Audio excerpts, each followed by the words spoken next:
大家好，今日我哋要傾一個聽落有啲癲，但越諗越覺得毛管動嘅話題。模擬理論，冇錯，就係嗰個話，我哋成個宇宙其實可能只係一個超級電腦運行嘅模擬世界。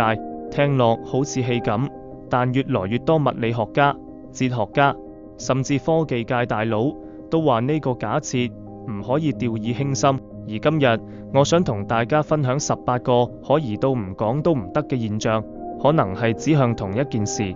我哋係咪活喺一個虛擬世界？準備好未？深呼吸，開始啦。一、物理世界嘅像素化。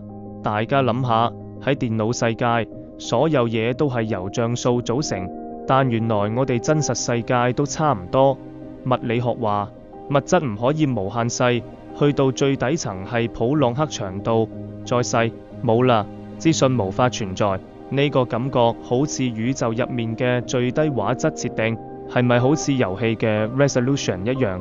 二、光速係一個硬性上限，點解光速永遠都唔可以突破？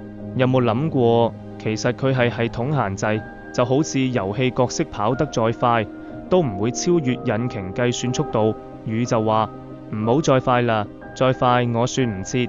三、量子跳躍，粒子忽然傳送，電子可以唔經過中間，直接跳去另一個能階位，冇軌跡，冇中間動畫，好似快速傳送 teleport。喂，呢啲咪就係遊戲為節省資源做嘅信儀。四、量子疊加，粒子可以同時係 A 又係 B。量子世界嘅粒子可以同時係好多個狀態，直到你觀察佢，一被觀察就執行其中一個結果。聽落係咪好似遊戲入面你未望落去嘅地方，地圖其實係未渲染？五、相逢實驗，粒子好似知道你睇緊佢。經典怪現象，粒子未被觀察就好似波咁散，一觀察佢即刻變反粒。呢種知道有人監察嘅特性，係咪好似遊戲角色會喺鏡頭前先開始動作？六、宇宙常數被精準調到啱啱好，重力、質量、電磁力，全部係精準得難以置信。只要其中一個常數差0.000001，宇宙根本形成唔到。係咪有人校好參數之後再開局？七、整個宇宙似個方程式，科學發現宇宙用幾條簡單方程式就描述得8899。你諗下，咁複雜嘅宇宙只係有幾條數學規則支撐，呢種簡單規則巨大複雜到係咪好似程式世界？八、咁多未解決嘅巧合太靚，月亮同太陽喺天空嘅視覺大小竟然差唔多，先有日全蝕。地球夠大又唔大到無法自轉，水嘅特性又啱啱好適合生命，全部都咁啱，定係遊戲場景特別設計？九、數學係宇宙語言，點解人類發明嘅數學竟然可以完全描述宇宙？好似我哋唔係發明數學，而係發現咗底層程式碼。十、暗物質與暗能量，99%嘅宇宙係睇唔到。科學話我哋見到嘅世界只係5%，其他95%係完全睇唔到、摸唔到、測唔到。咁佢哋係唔係其實係未渲染嘅地圖？11、宇宙背景輻射嘅奇怪對稱性，宇宙大爆炸留下嘅背景輻射，本來應該亂七八糟，但結果竟然好整齊、好對稱。有啲科學家形容，好似開新遊戲嗰時，背景先初始化咗。12、物理法則一模一樣，唔會變。幾百億光年外嘅星系用嘅物理規則同我哋完全相同，好似全宇宙都用緊同一個遊戲引擎。13、數字派似乎無限，但宇宙有限。我哋計該可以計到無限，但宇宙儲存資訊嘅能力係有限。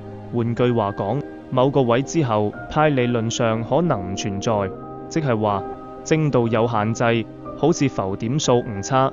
14、黑洞似乎係宇宙嘅資料壓縮器，黑洞吞晒所有資訊，再壓縮成2D 表面，成個運作邏輯好似 zip file。你唔會覺得有啲太電腦味咩？15、宇宙膨脹速度怪得離譜，宇宙本來以為會慢慢膨脹，但結果越膨越快，好似有人加咗個 patch， 調咗參數。16自然界嘅基本常數係離散值，電子帶電量唔可以半粒、1.1粒、2.7粒，永遠都係1粒、1粒、1粒，即係量化的數值，好似遊戲屬性點數，唔會有小數。17人類大腦嘅處理能力多到唔合理，點解一堆肉可以做到抽象思考、意識、自我反省？你有冇諗過？意識係唔係外部玩家喺控制角色？18最可疑，宇宙係有開頭嘅。如果宇宙係無限，咁就冇必要有開始。但偏偏有個大爆炸，好似有人撳咗 Star Game。總結，咁我哋係咪真係住喺一個模擬世界？老實講，我哋冇證據，但所有可疑跡象加埋一齊，真係有啲詭異。但無論真定假，我覺得最神奇嘅係，即使係模擬世界，我哋依然會開心、會失落、會愛、會痛、會諗人生。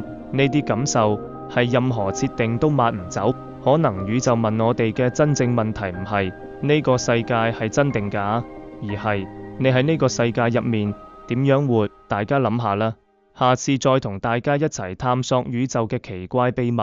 拜拜。